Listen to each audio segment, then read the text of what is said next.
Thanks for downloading a 3CR podcast. 3CR is an independent community radio station based in Melbourne, Australia. We need your financial support to keep going. Go to www.3cr.org.au for more information and to donate online. Now stay tuned for your 3CR podcast.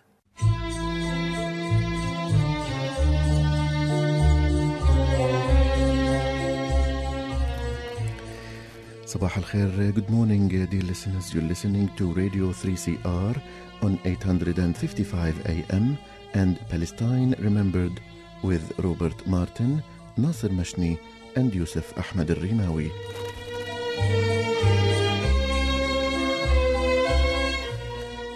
Palestine Remembered is Australia's only English-language radio program that is totally dedicated to Palestine. We'd like to welcome those listening on 855 and those that will join us on podcast at 3cr.org.au.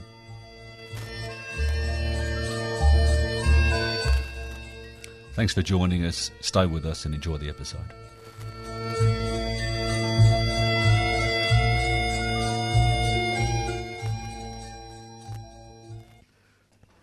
Good morning, Robert. Good morning, Yusuf. Good morning, listeners. So another show, another Saturday, another Palestine Remembered show. And another time that you and I get together and have a laugh. I wish some people could actually see, maybe not see, but we often have tears coming out of our eyes from the joy, because we do speak about very, very serious things, but we also. But it's important to enjoy what you're doing. Absolutely. So what do we have this week, Robert? This week we've got Noura Erakat, who has been travelling Australia talking about Palestine. She's a human rights lawyer and attorney. And Nasser went and did an exclusive for us, so that's a fantastic opportunity. So I know our listeners will enjoy that. And next week we've also got Alfat, who is a author who we were lucky enough to go and speak. Very, very moving. And you had the opportunity of doing an interview, and I look forward to hearing that next week as well. So two amazing Palestinians visiting Australia, one from America, one from Lebanon, and we will start with our guest from America. Tell us a little bit about Noura, Robert. So Noura is a human rights attorney and assistant professor at George Mason University. Her research includes humanitarian law, refugee law, national security law, and critical race theory. So that's just the beginning, Yusuf. She's a co-founding editor of Jalzariya. How do you say that word? Jadaliya. Jadaliya. Izan as an editorial committee member of the Journal of Palestine Studies. Prior to joining GMU's faculty, she served as legal counsel for Congressional Subcommittee in the House of Representatives, as a legal advocate for the Battle Resource Center for Palestinian Refugees and Residency Rights, and as the national grassroots organiser and legal advocate at the US campaign to end the Israeli occupation.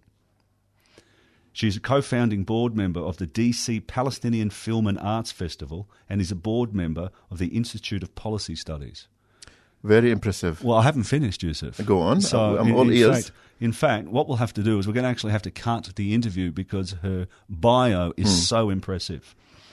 More recently, Noura released a pedagogical project on the Gaza Strip and Palestine, which includes a short multimeter documentary, Gaza in Context, that rehabilitates Israel wars on Gaza within the settler colonial framework. She's also the producer of a short video, Black Palestinian Solidarity. Noura's media appearances include CNN, MSBC, Fox News, PBS NewsHour, BBC World Service, NPR, Democracy Now! And Al Jazeera. And now 3CR. And now this will be the pinnacle of her. So congratulations. Above all. Well, this is it. This will be the flagship. This will take her places. Of course. So you're welcome, Noura.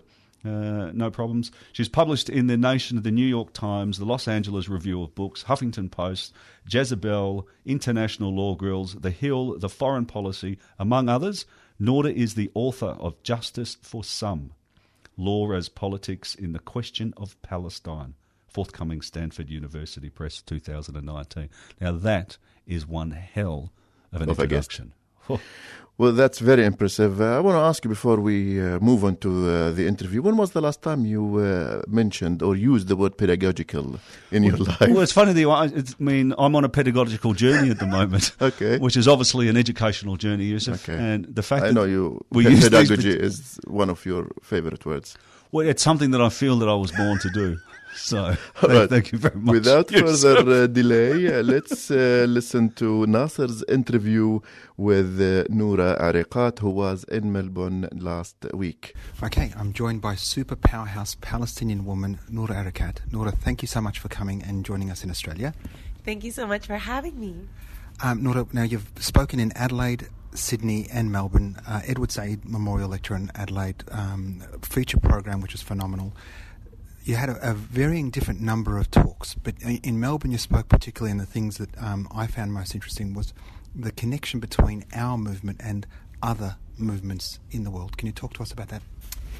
Absolutely. So, there's a way that people already understand that all oppression is united, and that, mechanisms, technologies of military and carceral dominations are things that superpowers share with one another in terms of states. And I think what gets missed is, in fact, that those marginalized communities are also united in the ways that we endure that violence, and also in the ways that we know to resist. And so some of what that's one way to think about it, that there's this sameness. But the other thing is to think about it is, how are we resisting together and for one another, and how is our freedom basically entwined? That one idea of freedom is that if we get accepted by the establishment as it is, basically the violence continues, but we're accepted from it, where it's no longer inflicted upon us, but it continues to be inflicted upon everybody else. If you think about it like that, then the work that has to be done is that we actually need to end the violence, full stop. And if it's happening to us, that means it's happening to others, and that we cannot resist it by simply preaching or demanding, inclusion in the system so that we're spared, but that we're actually demanding that the system be changed. And you've been this powerhouse for a long time now. University of Berkeley, was it? Undergrad and law school. Yeah, correct. So it was really, I heard an exciting story about your youth activism. Share that with our audience. Sure. So I was talking to a group of young people, which was really great, and I know they didn't know me 20 years ago. They're probably, a decade and some change. And I wanted to let them know that although you see before you now somebody who's accepted as a professor and an attorney and, within this respectability politics, I'm a radical that comes up in movement. And that, I've been working all my life, as many people who of conviction do, of just trying to figure out what is the formula to get free. So I've tried everything from, advocacy, grassroots organizing, legislative advocacy, legal advocacy to sue people, going to the UN, art, culture, you name it. And so, but it starts as a university student activist.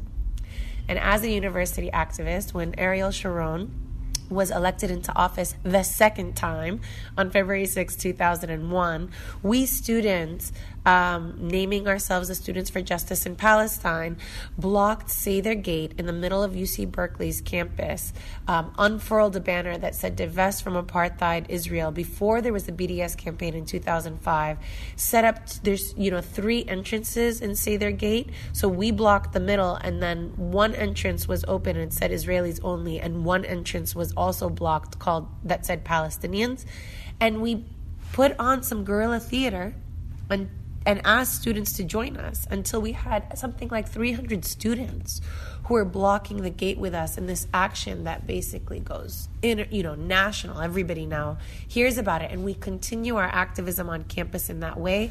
And the logic of our activism was that we weren't demanding anything yet, but we wanted to disrupt business as usual to demonstrate the abnormality of the violence of occupation and settler colonialism and apartheid.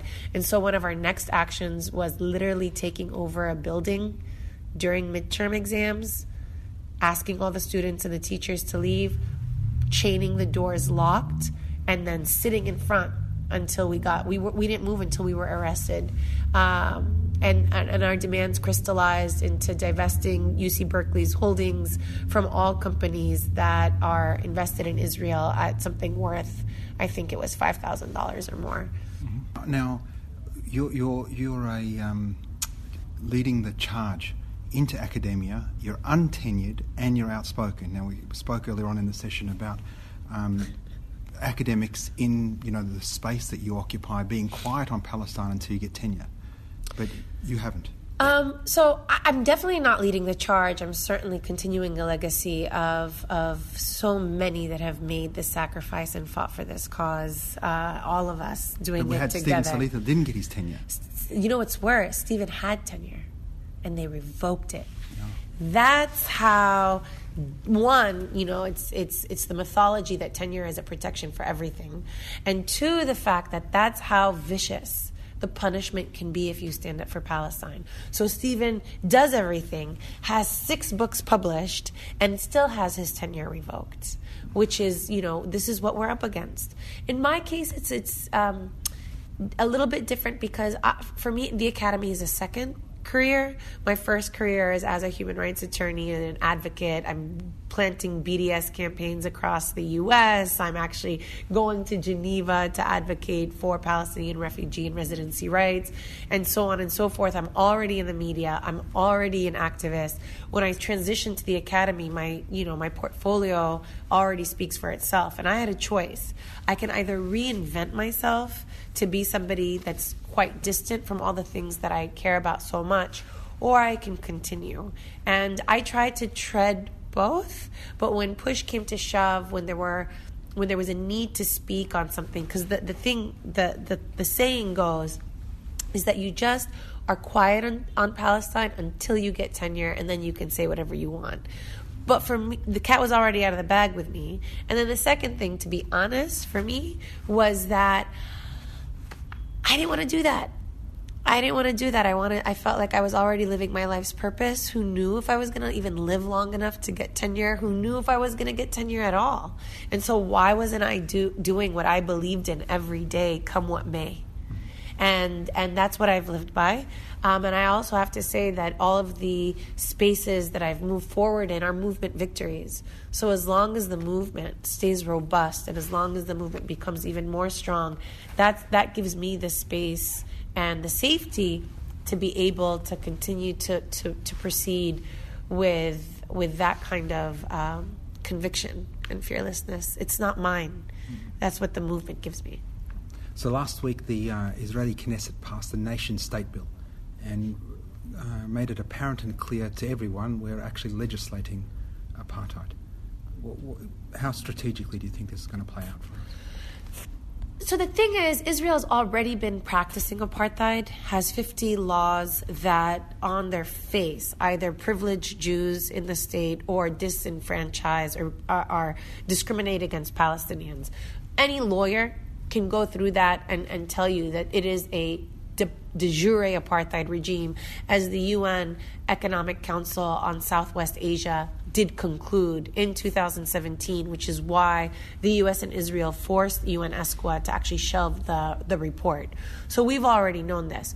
What Israel has been able to get around is to say that there is one law for the world and another law for itself, because it is going to be the site of exception. So whatever we've considered violence, discriminatory, racist, immoral, will be accepted in Israel because it's done in the name of Jewish emancipation and Jewish freedom from violence.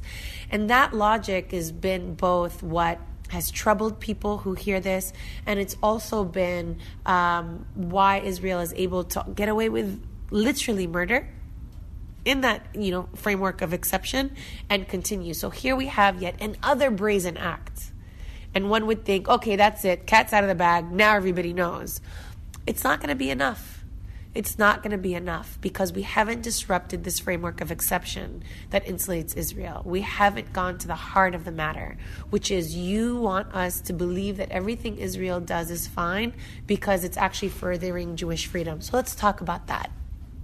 Let's talk about what's necessary for Jews to be safe in the world and how to end systematic anti-Jewish bigotry. And let's talk about how it's not mutually exclusive with ensuring the livelihoods and the human rights of everybody else, obviously Palestinians first and foremost, who are bearing the primary brunt of it. And so the battle against us, ahead of us, is not one of just truth sharing. It's actually having different conversations and asking different questions. As a legal matter, the difference will be that now Israel, as a legal obligation, has an obligation to discriminate against its population that is not Jewish. It's no longer just a practice. It has a constitutional obligation to do so, and it will do so with the taxpayer money of Muslim and Christian Palestinians. That's the irony.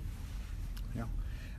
Now, refugees are a huge part of the struggle for Palestine and for justice for the Palestinians, and often, they're forgotten about. Whether they'll, in Yarmouk we saw what happened in Syria there, or in Lebanon, with the challenges they have with employment. Where's our hope? What can we do there? Our hope for the refugees is to continue to hope and to fight for them and never to forget one thing. So one of the recent phenomena in the United States has been this resurgence and renewal of Black Palestinian solidarity. And on the one hand, it's the emphasis of so much of the similarities and joint struggle. On the other hand, and what we're not hearing are the ruptures that set us apart very much, right? So for the Black struggle, there isn't kind of a terminal end of if there can be a restoration of indigenous sovereignty and the end of settler colonialism, they can be free. Whereas in the case of Palestinians, that's still kind of within the horizon and the framework. On the other hand, for Palestinians who look at Black people and think this isn't just about getting equality, refugees need to return, and that's central to the Palestinian struggle. It's actually about allowing refugees to be on their homelands. The settler colonial nature of this makes it a territorial conflict and not just a constitutional one, and how to organize a state. And, the important thing to remember is that refugees are still the heartbeat of Palestine. And they may not return. They may choose not to return, but they should at least have the choice. And it's even, at a more basic level, it's about Israel recognizing that they were there and they belong. And that's what the nation state law does too. It is to consecrate Palestinian erasure from the land, that they were never there. They never had a right to be there. And so it's part and parcel of the struggle. I think we need to maintain hope. We don't have a right. I think it's very selfish if we stop hoping, because hope is it's like faith. We are fighting for something we don't necessarily know exists, but we believe it and we feel it. And that's a faith and that's hope. And so we have to move forward with that conviction, because there is no other alternative except for giving up. And that's not an option. And finally, in the last couple of minutes, a message to our listeners. I want to say thank you to Australia for hosting me with such generosity and grace, and that I see you, and what I've heard is that, on the ground, Australians and indigenous nations do not agree with their government. And that seems to be the case across the board. So thank you for that. The other message that I would give is that if you really, really, really believe in freedom for Palestinians and for Palestine, that work begins here in Australia, and it means standing up against ongoing settler colonization, not recognizing indigenous sovereignty, not entering into treaties, the desecration of homelands. Now this site, the Jupe Waring site of the birthing tree, 3,000 trees to make room for a highway in the state of Victoria. I mean, this is ongoing settler colonialism. It never ended. It doesn't end. There is still a war on the native population. And so if you believe in the struggle for Palestine, you must begin that struggle here and fight for indigenous freedom. So Nelson Mandela said, we know too well our freedom is incomplete without the freedom of the Palestinians. And if Nelson Mandela can say that after 27 years on Robben Island, that's right, then we as Palestinians know our freedom is incomplete without all indigenous peoples having their right to self-determination. Noura, thank you so very much, and we look forward to welcoming you back when you do a book tour next year. Yay! In our summer. Noura's been very cold here. Thanks so much. That was Noura Erakat talking to Nasa Mashni exclusively with us on 3CR. So let's move on to the next subject, which is the Israelis' nation-state bill, which is legalising racism and apartheid. The most recent horrible thing coming out from the Knesset is what is called the nation-state bill. And in this nation, I will read, it's more than 11 items, but we will read part of the items. The first one is called Basic Principles. A, the land of Israel is the historical homeland of the Jewish people in which the state of Israel was established. B, the state of Israel is the national home of the Jewish people in which it fulfills its natural, cultural, religious, and historical right of self-determination. C, the right to exercise national self-determination in the state of Israel is unique to the Jewish people. Now, before we move on to next ones, now, like you said, Robert, before the interview, finally Israel has come out and shown us the real face, because that's what they've been doing anyway. But over the years, they say that they're equal, even for the Palestinians. They always say that the Arabs and the Jews are equal.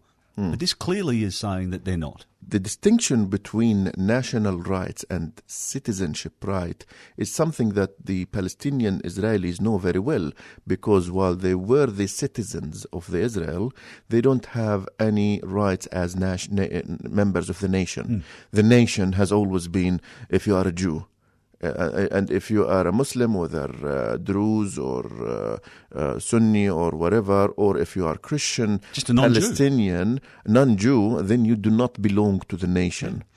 Now, they've been doing that since day one, since May 15th, 1948, but they've been employing sophisticated means to hide it. Unlike the South Africa, was very blatant. Finally, they have come out. Yeah. Now, there is also another item I would like to read, which is number 3, which is called the capital of the state. And it says, Jerusalem, complete and united, is the capital of Israel. Now, what that means is that an occupied territory, occupied in 1967, in which they agreed to negotiate with the Palestinians under international pressures in 1991 on the principle of land for peace. Land for peace, simple.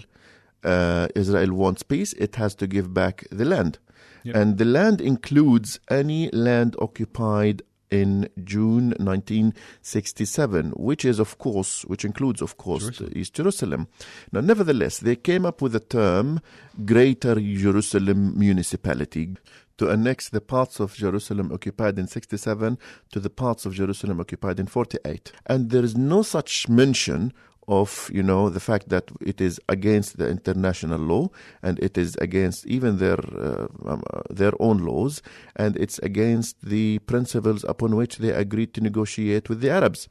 Has this come because Trump has been so brazen and upfront about saying basically Israel can do whatever it's like? Is that a part of it? That's a very good question. And their parliament, the Knesset, in 1981, annexed Jerusalem, including East Jerusalem, to Israel. So that's not the first time they speak about it as part of Israel. But nevertheless, the momentum that the Zionists have gained after the Trump's announcement of Jerusalem as the capital of Israel is unprecedented.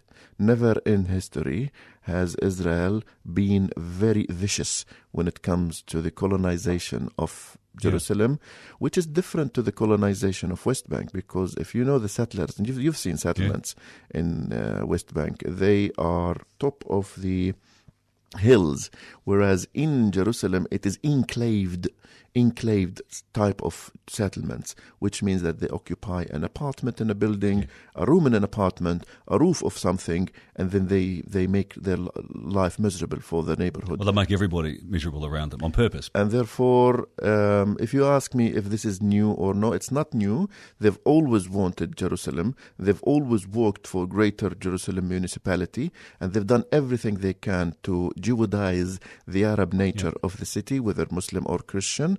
And again, what Palestinians say, that they are not against Judaism, they are against the Jewadization of Arab land and Arab history and Arab memory, whether Muslim or Christian.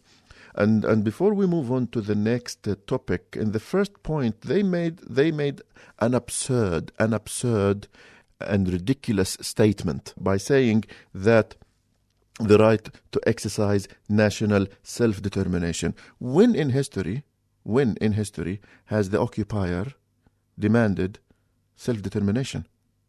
Well, they haven't. It's against law.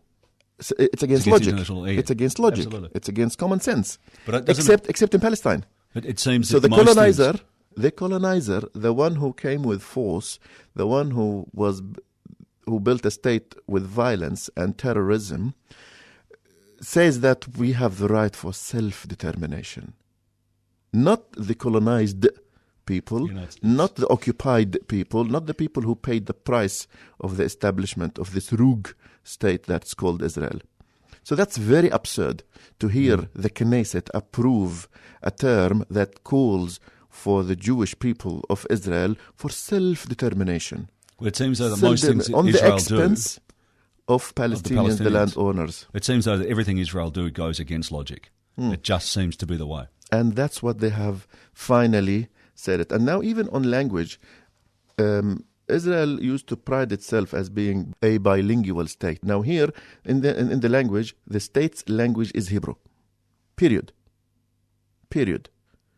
Which means that when you visit Israel next time, do not be surprised if they take the names in Arabic on street signs. Do not be surprised if they take the Arabic content of any government letterheads or etc. Because it's no longer accepting the diversity even in language. That's actually happening in Hebron. On the street signs, they're actually taking the Arabic off and they're only doing it in Hebrew. But also what they're doing is that even the Hebrew names, they Hebrewised the Arabic names. For example, my city, Safad, has always been Safad, S-A-F-A-D. That's the transliteration of its Arabic name, Safad. Now they came and they said, no, it's not Safad, it's Tzfad. And then Z-F-A. And they just changed it. Tzfad. Another town, small town, the town of Lubia. A small town, maybe a village near Safad. It's called Lubia. Now they erased the village and they changed the name to Louvi, not Lubia. So they didn't keep the original name, Louvi. And then they'll transliterate it in Arabic to Louvi. So even if you read Arabic, you are reading it like the way the Israelis want you to read it. And they erased the original name. Not to mention Yafa, not to mention Akka, not to mention Al-Quds, not to mention a long list of names. So they Hebrewised the Arabic names. And now they stopped even acknowledging that Arabic is part of the language, the official language. So also when it comes to the settlements, there is a term number 7 that says the state views the development of Jewish settlement as national value and will act to encourage and promote its establishment and consolidation. What that means is not only that they will not stop settlement, they will actually put it as part of their values. So it is value, it's our values to continue colonizing Arab lands. And in fact, settlement is a light term for colonialism. Yeah, they shouldn't use the word settlement because the settlement gives the idea that it's legal. It's accepted and it's legal, but nevertheless, it's colonial. It's colonization of Arab land. It's theft of land. Yep. They steal land and they build settlements. And when they say Israeli settlement, it's also another lie, because if you are a Palestinian Israeli, you cannot live in these settlements. No. So it's not Israeli settlement, it's Jewish colonial projects on Palestinian land. So we can go on and on, Robert, in our reflections on the bill. But first of all, it not only did it kill the two-state solution, it killed any solution. Because one-state solution cannot be built on apartheid. And this is legalizing apartheid, this is legalizing crime, this is legalizing racism and hate, and this is erasing the Palestinian Arab history, which is way before even the first Hebrew state in Palestine, because the Canaanites have been in Palestine way before the Hebrews came and after. What this bill didn't say is that on the expense of the landowners. Well, as far as they're concerned, the Palestinians don't exist. Anyway, we'll come back to this point later. Thank you, Robert, for another good episode. Thank you, Yusuf. Thank you. And then just tell me, your Arabic show again, because last week I really enjoyed it again. Monday, 10 So p.m. Monday, 10 p.m. So people, they should join in, have a listen. Great show, fantastic. أنا من هناك, I'm from there. And also, stay tuned, Robert. And if there are corrections in grammar, let me know. 100%. I will let you know again. So until we meet next time on Saturday, 9:30 in the morning, this is Robert Martin, Nasser Mashni and Yusuf Rimawi wishing you the best of time and salam.